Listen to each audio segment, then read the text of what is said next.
जो अग्निवीर का जो पूरा कहानी हम सबको पता है 1 डेढ़ साल पहले शुरू हुआ था। काफ़ी चर्चा हुआ है इसके बारे में और अभी क्या है एक बैच अग्निवीर यूनिटों में भी पहुँच गए और दूसरा बैच भी मेरे ख्याल में पहुँचने वाला है या पहुँच गया होगा। तो अभी 1 साल हो गया अग्निवीर का प्लान अंदर करने के बाद एक्चुअली इख्तियार होने के बाद। It's time to take a relook at this entire Agniveer scheme, where it is going, where it is and all that. At the outset, मैं सबको बताना चाहता हूँ, ये अग्निवीर स्कीम क्या है कि ये इंडिया के लिए ज़रूरी है, क्योंकि एक ट्रांसफॉर्मेशनल स्कीम है और भारत के फौज के लिए एक ट्रांसफॉर्मेशन की ज़रूरत थी, तो ये ट्रांसफॉर्मेशन स्कीम है। और ये भी मैं बताना चाहता हूँ कि इसके ऊपर बहुत विचार थे। कुछ अच्छे विचार थे, कुछ विचार अगेंस्ट थे, राइट? पर 1 साल के बाद ये टाइम है कि देखना कि क्या है, आगे क्या हो रहा है और इसको किस तरीके से अ, इम्प्रूव करना है। क्योंकि स्कीम है, ऑलरेडी लागू है, इसके बारे में आलोचना करना बेवकूफ़ी है। अभी इसको कैसे सुधारना है वो उसमें ये है। तो I was thinking what will do is that आपने भी आपका भी तजुर्बा है अग्निवीर के साथ और तो इसलिए मैंने सोचा अग्निवीर का ना पूरा कहानी 4 हिस्सों में हम देखेंगे और एक 5वां हिस्सा है नेपाल के बारे में, उसके बारे में भी बात करेंगे कि इनका परफॉर्मेंस क्या रहा आज तक, अभी तक आप यूनिट में गए, आप इनसे मिले। उसके बाद ये लॉन्ग टर्म इफेक्ट और on the units and organisation क्या होगा, क्योंकि उसका समाधान अभी तक मिला नहीं, अब हम बात करेंगे। उसके बाद ये बेनिफिट क्या देना चाहिए रिलीज पर्सनल्स को, उसके बारे में भी ज्यादा बात नहीं हुआ और पोस्ट रिलीज रीसेटलमेंट के बारे में भी बात नहीं हुआ और वो जो गुरका रिक्रूटमेंट के वो सिलसिला भी ऐसे ही लटकता हुआ है। So first we will talk of the performance of Agniveer. So you been to units, you met इनको, तो इसके बारे में आप जरा बात कीजिए और फिर we'll go ahead and talk about the rest of the things. जो अग्निवीर स्कीम है इसके 2 बैचेस पहुंच गए हैं पलटनों के अंदर, तीसरा बैच अभी जाने वाला है और इनकी जो ट्रेनिंग है सेंटर्स में वाकई काबिले तारीफ ट्रेनिंग जो देखने को मिली। तकरीबन 10 हफ्ते का बेसिक मिलिट्री ट्रेनिंग है, 14 हफ्ते का तकरीबन एडवांस मिलिट्री ट्रेनिंग है, 7 हफ्ते का इनका ऑन द जॉब ओजेटी जैसे ऑन द जॉब ट्रेनिंग है। तो इतना तकरीबन, और ये जो 4 साल है that includes the training period also. तो ट्रेनिंग पीरियड शामिल है जिसमें इनको अभी तकरीबन मैं कहूंगा कहीं पे 24 हफ्ते है, कहीं पे 31 हफ्ते है, बट इन्फेंट्री में तकरीबन 31 वीक्स के बाद ये पलटनों के अंदर जा रहे हैं। तो ये तो हुआ उनकी ट्रेनिंग। ट्रेनिंग के अंदर जो देखा गया, चाहे उसका पीपीटी है, चाहे डे फायरिंग है, चाहे नाइट फायरिंग है और या ड्रिल्स है, जो ये जो 4 इसमें देखा गया कि क्या पुराने रिक्रूट्स और नए वाले अग्निवीर में क्या अंतर है और कहाँ पे क्या नुकसान हुआ, कहाँ पे फायदा हुआ। तो देखने में आया कि चारों इसमें, चाहे वो फिजिकल ट्रेनिंग है, चाहे वो ड्रिल है, चाहे आपका डे फायरिंग है, चाहे नाइट फायरिंग है। Day firing, I'm only taking first class. I'm not taking marksman into consideration or poor into consideration, but generally FF is the first class and how the firing. So they have proved as good as the normal recruits are who underwent a little longer training than this. But 10 weeks plus 14 weeks plus 7 weeks is something which मैं जब उनको मिला इस training के बाद पलटनों में जाकर के और पलटनों में देखा मैंने और फील्ड एरिया में भी देखा, तो मुझे लगा कि उनका जो जोश है, जज्बा है, जुनून है, काबिलियत है, जो उनको लग रहा था। पहले तो जवान बहुत छोटे हैं उम्र में, 17.5 साल से लेकर के 21 साल तक के उम्र के हैं, तो 17.5 में आए हैं और तकरीबन जब तक पलटन में पहुंचे आप लगा सकते हैं 6-7 महीने के बाद पहुंचे हैं, 8 महीने के बाद पहुंचे हैं, तो तकरीबन 18.5 साल के आसपास का एवरेज एज अगर आप लगा लें तो 19 साल का लड़का है जो पलटनों में पहुंच रहा है, the first batch which is there. तो उसका जो जज्बा, उसको कोई आपको पता ही नहीं चलेगा, क्योंकि वर्दी वही है, खाना पीना वही है, अलाउंसेस उनको हाई ऑल्टीट्यूड में वही मिलते हैं जो जवानों को मिलते हैं, except for the first package जो है उनका 4.72 lakh and graduated which goes up to 6.73 lakh तक जाता है चौथे साल के अंदर। वो छोड़ने के बाद तो उसको छोड़ करके और उनका जो that which they will get package, वो पैकेज के समय तो 4 साल के बाद आएगा, अभी नहीं। तो लेकिन मुझे लगता है उनका जो ट्रेनिंग है, और अभी जो नंबर ऑफ रिक्रूट्स जो आए हैं, जो नंबर ऑफ अग्निवीर जो पलटनों में आए हैं, किसी पलटन में 40 आए हैं, किसी में तकरीबन 70 के आसपास आए, तो depending upon the kind of vacancies जो है ऐसे। तो उनका जो मैं कहूंगा intermixing with the other boys and all, absolutely fine, no problem. Though of course recruitment is all India, all caste recruitment है, उसमें भी ध्यान दिया गया है कि कुमाऊं रेजिमेंट में कुमाऊनी और अहीर आए हैं, गढ़वाल में गढ़वाली गए हैं, गुरखाज है, सीख में सीख है। सो जो अपना नॉर्मल कॉम्पोजिशन होता है उसको अभी तक मेंटेन कर सके हम लोग। जहाँ मिक्स्ड कॉम्पोजिशन है वहां मिक्स्ड लड़के गए, so that has been ensured. उसमें कोई ज्यादा तब्दीली नहीं देखी गई, मुझे दिखी नहीं। जब मराठा के वहां गया मैं, तो वो मराठा ट्रुप्स थे जिसपे ऑल दी 4 सदर्न स्टेट्स के ट्रुप्स कंप्राइज करते, तो दैट वाज गुड। तो मुझे नहीं लगता, जहां तक कि ट्रेनिंग का सवाल है या उनके डिसिप्लिन का सवाल है या उनके जोश में, सब में I think I can tick them very well. Now the Yeah, problem starts is, या we'll recapitulate one by one. We'll go. So what you have said is very good and heartening. कि मेरे को भी यही खबर मिला है जो आर्टिलरी में गए हैं, कि जो अग्निवीर जिनका रिक्रूटमेंट हुआ है और जो ट्रेनिंग हो रहा है, दिया जा रहा है, और जो यूनिट में जाके ये जो काम कर रहे हैं वो सही तरीके से कर रहे हैं। और ये भी पाया गया है जो अग्निवीर और जो पुराने जमाने के रिक्रूट में कोई फर्क नहीं है, ठीक। और तकरीबन इंडियन आर्मी के अंदर ये काबिलियत है, हमें बड़ा क्लियर होना चाहिए सबको, कि ये जो जितने भी लोग आते हैं इंडियन आर्मी के सिस्टम के अंदर, right, systematically Indian Army has the capability to sort out all these people and get them to work for the organisation. और ये भी हमें खबर मिला है कि ये इनका मेल मिलाप यूनिटों के अंदर अच्छा है, कोई कास्ट प्रॉब्लम नहीं है, मोरल का प्रॉब्लम नहीं है, वगैरह वगैरह वगैरह वगैरह।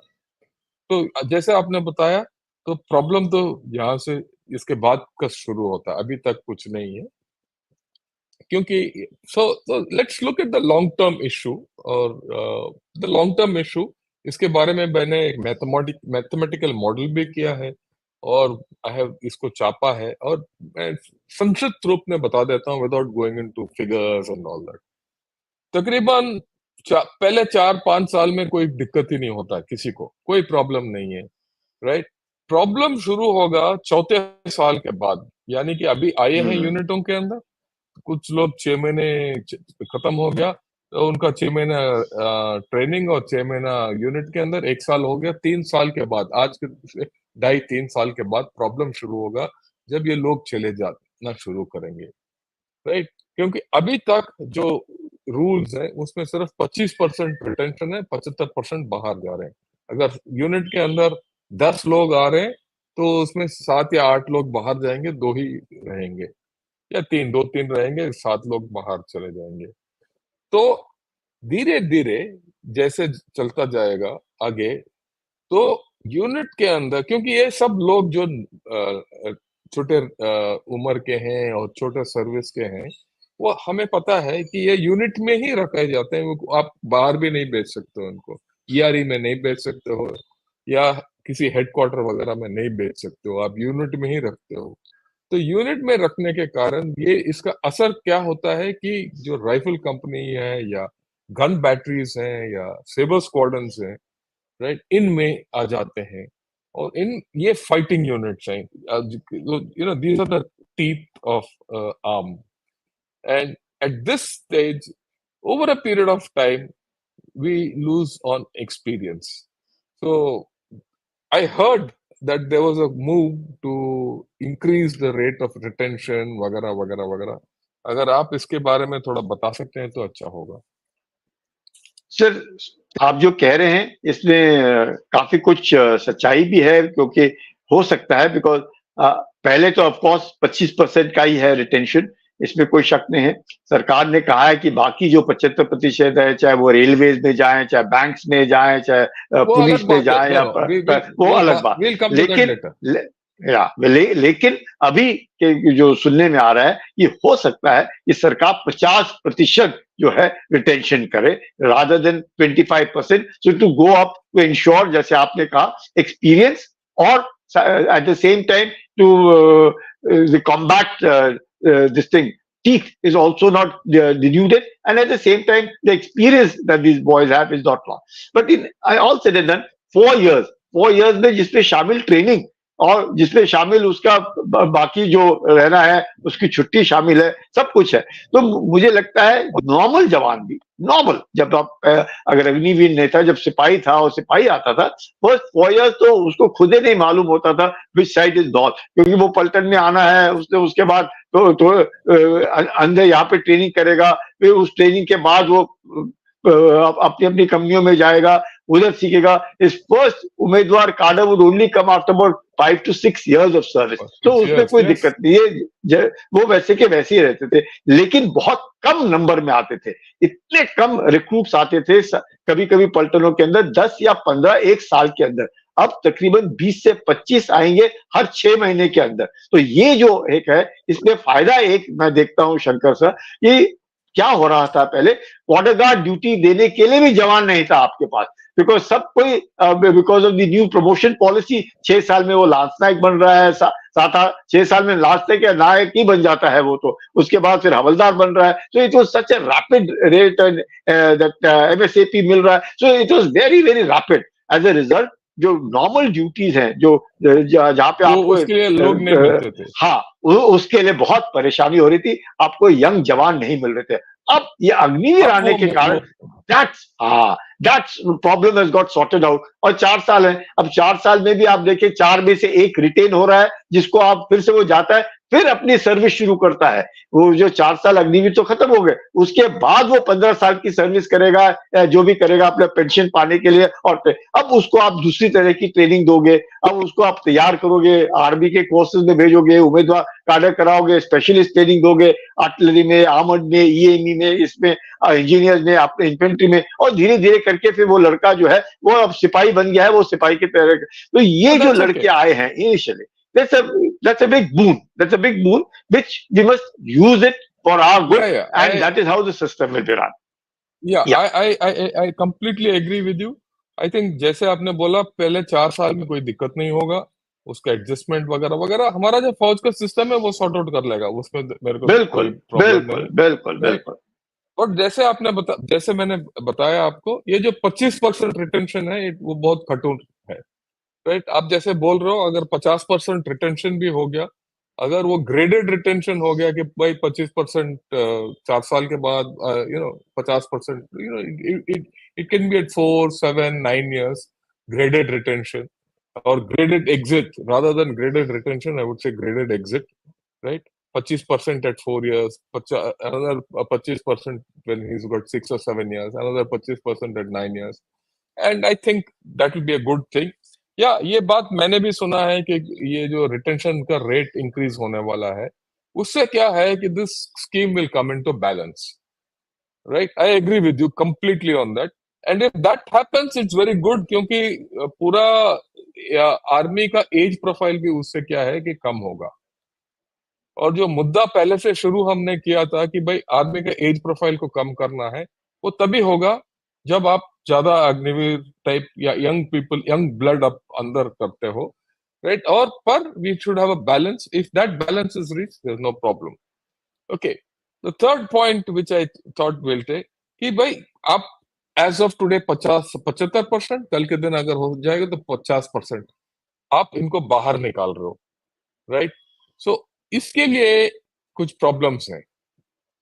राइट, इनका रीसेटलमेंट का प्रॉब्लम्स हैं, इनका ये जाएंगे कहाँ, इनके इसके ये भी प्रॉब्लम है, और करेंगे क्या, ये भी एक इश्यू है, एक मुद्दा। It's open and.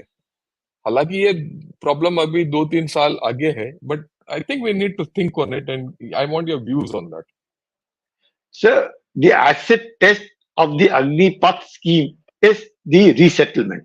बिकॉज जो करेक्ट। फौज में है उनको कोई दिक्कत नहीं है, they will be fantastic, they are really the best that is, but all others were equally good, and the resettlement of those 75% will be the asset test, and it will be absolutely essential that such a disciplined man force who has now, you can actually make out from the crowd, in the crowd, that yes, ये अग्निवीर दिखता है, उसका चाल, उसका बोलना, उसका खड़ा रहना, उसका हुक्मों को पालन करना, सब में उसका मोरल, उसका डिसिप्लिन, सब में इतना आले दर्जे का ऊंचाई प्राप्त की होगी उसने, नंबर एक। नंबर दो, ड्यूरिंग दी 4 ईयर जो स्किल उसने प्राप्त की है, चाहे वो इंदिरा गांधी ओपन यूनिवर्सिटी से उसने ग्रेजुएशन किया है, 10th आया तो 12th होकर के गया है, 12th आया तो ग्रेजुएशन के लिए 1 साल रह करके गया है, प्लस एग्जिट के वक्त 11 लाख सम अमाउंट 11.71 लाख जो उसने लिए हैं,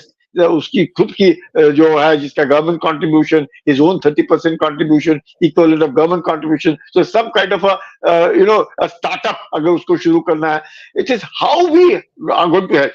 it matters not for the first year, at least 10 साल के लिए लगातार, मैं कहूंगा, जब हम इस एग्जिट, और this is acid test not for 1 year, 10 साल लगातार जितने भी अग्निवीर बाहर जाते हैं, और एवरीबॉडी, मतलब the all of Indians who are capable, girls and boys, must look forward to this scheme to join, not because of anything, but because of the opening that scheme gives, not within the armed forces, but even outside. और outside. If that can be attained, I think it's a real win-win situation without fail, which we are capable of, and we should do it also. Yeah, I think आपने जो बोला है बहुत अच्छी बात बताया। The asset test of Agniveer scheme तब होगा जो लोग आर्मी के अंदर हैं वो अच्छे बने, और आर्मी के अंदर, आर्मी, नेवी, एयरफोर्स के अंदर बढ़ते रहे, और जो 75% या 50%, मैं 50% ही मान के चलूंगा, क्योंकि मेरे को भी यकीन है कि 50% हो जाएगा कुछ दिन के बाद। ये जो 50% बाहर जा रहे हैं, इनका क्या कर सकते हो, इनके साथ क्या कर सकते हो? अगर वो सफल है, उनके साथ अब क्या रवैया करोगे, उनके साथ सफलता ठीक होगा तो बहुत लोग आएंगे स्कीम में। अगर वो असफल रहा तो बहुत लोग आएंगे नहीं स्कीम के अंदर। ये बात आपने अच्छा बताया। तो अभी देखते हैं कि इनके लिए हम कर क्या सकते हैं। पहले तो this is one thing which the government has not done.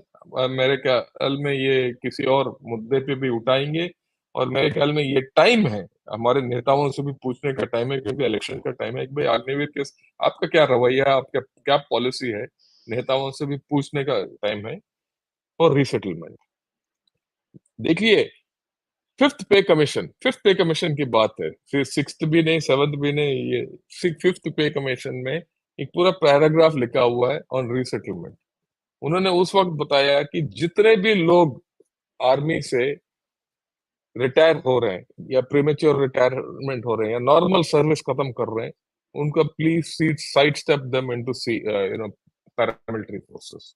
और उन्होंने, पे कमीशन ने उस वक्त रेकमेंड किया था कि paramilitary forces should not have their own intake, it should be completely from the army, right?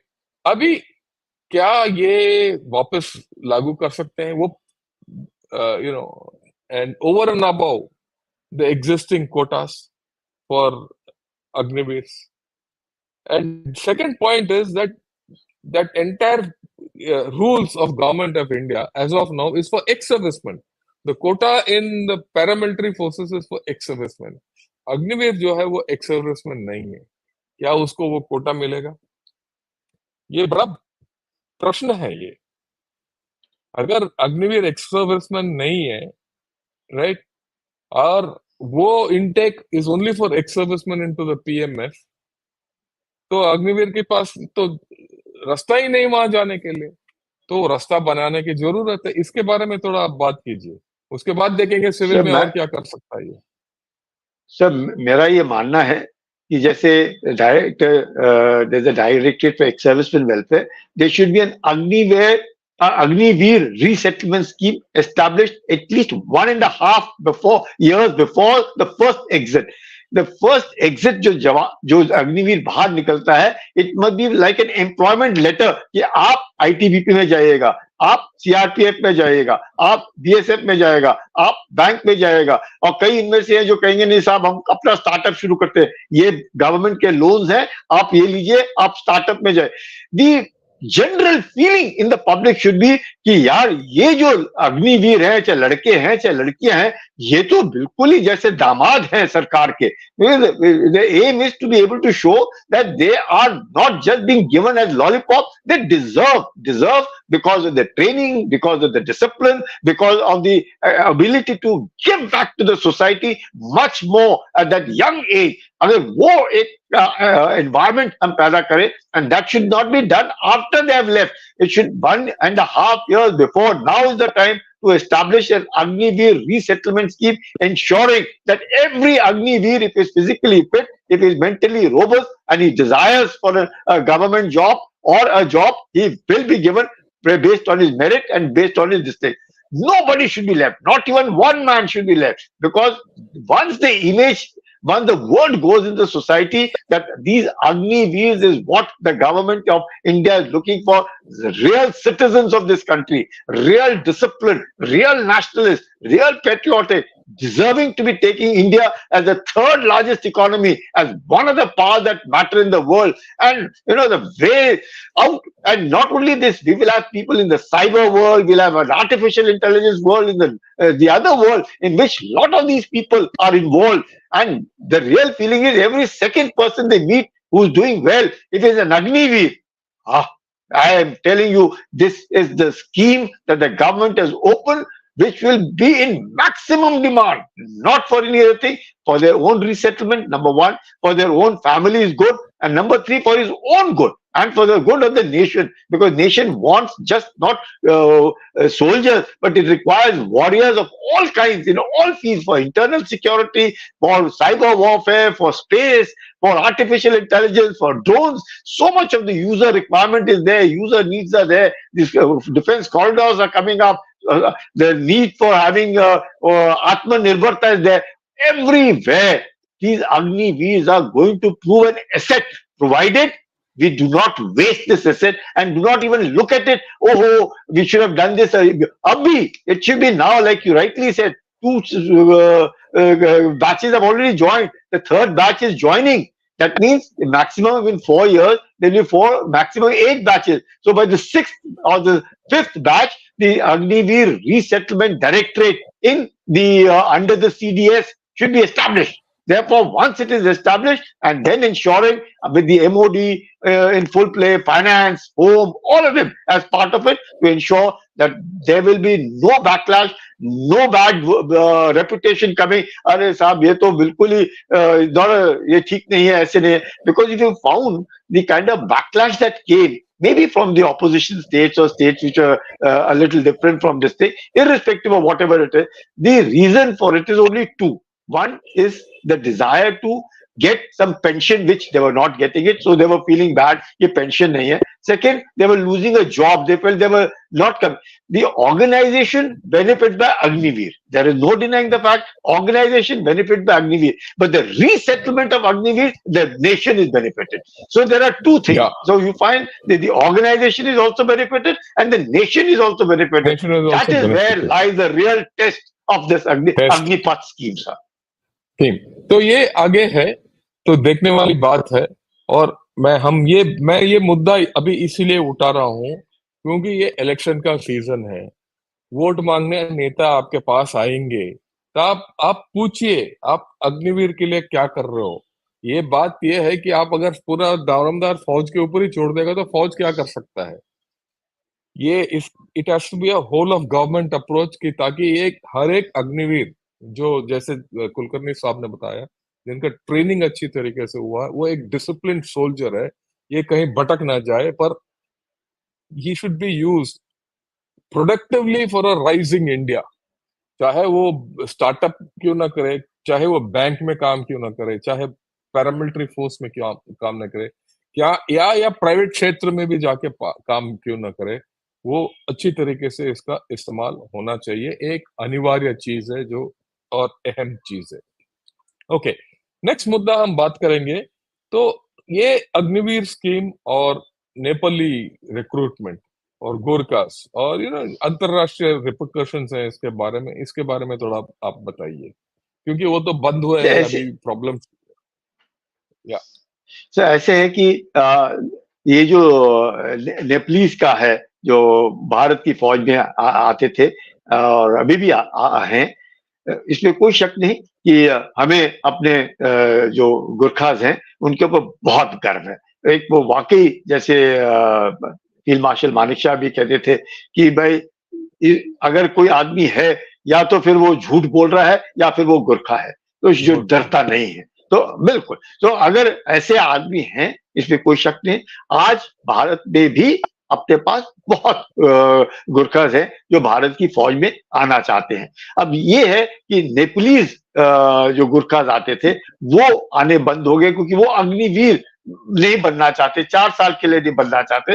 They wanted a long term employment, उनको नौकरी का सवाल है, पेंशन लेना चाहते हैं वो। तो वो जो है, हम डेफिनेटली भारत के अंदर इस तरह का डिस्क्रिमिनेशन नहीं कर सकते कि बाहर से जो आएंगे उनको तो हम रेगुलर लेंगे, और जो भारत के नागरिक होंगे उनको हम अग्निवीर रखेंगे, और जो पड़ोसी देश है उनसे वो होना थोड़ा मुश्किल है। वो तो जबकि आज की वो हो नहीं सकता। तो आज की तारीख में हमारे पास भारतीय गुरखाज भी बहुत है जो फौज के अंदर आना चाहते हैं, इसमें भी कोई शक नहीं है। जहां तक जो गुरखाज जो नेपाल के हैं, जो यूके में भी हैं, जो जाते हैं, और अभी पता चला वो मर्सनरीज बन के रूस की फौज में गए, जहां पे उनके साथ बड़ी परेशानी हुई। उन्होंने रिक्वेस्ट किया है भारत को कि आप हमें अगर वहां से वापस ला सकते हैं, बनस्पत हमारे को तो कुछ और बोला गया और हमारे से कुछ और करवाया जा रहा है। तो उस तरीके से देखते हुए मुझे लगता है धीरे धीरे करके उन्हें भी, मैं कहूंगा कि हमने उस तरह का एक माहौल पैदा करना चाहिए कि चाहे वो नेपाल के गुरखाज हो, चाहे हमारे अग्निवीर हो, सबके सब जब भी भारत की फौज को छोड़ करके जाएंगे, चाहे वो 75% में हो, चाहे वो 50% में हो, वो ऐसे नागरिक बनेंगे, चाहे नेपाल के लिए हो, चाहे भारत के लिए हो। वो मतलब एक अलग, you will see the cut, मतलब they will be different in the society only for the dedication, for the commitment, for the sincerity, for the discipline, for the honesty, everything. और वो ही है, और उनकी मदद हमने भी, भारत की सरकार ने भी नेपाल की सरकार के साथ मिल करके यकीन करना चाहिए, ये लड़के जो अग्निवीर आएंगे उनके रिसेटलमेंट में हम मदद करेंगे। सो आप क्या बोल रहे हो, और एक सही सुझाव दे रहे हो कि नेपाल गवर्नमेंट को कन्विंस करना चाहिए कि भाई एक तो हम 25% नहीं 50% रखेंगे, 50% बाहर करेंगे, जिस तरीके से होने वाला है हम सबको पता है। और ये जो 50% बाहर जा रहे हैं, इनके लिए भी रीसेटलमेंट स्कीम्स बनाएंगे। और क्योंकि उन नेपाल से जो गोरखास आते हैं हमारे यूनिट में, वो ज्यादा नफरी नहीं होता, उनके लिए हम स्पेशल रीसेटलमेंट स्कीम भी कर सकते हैं।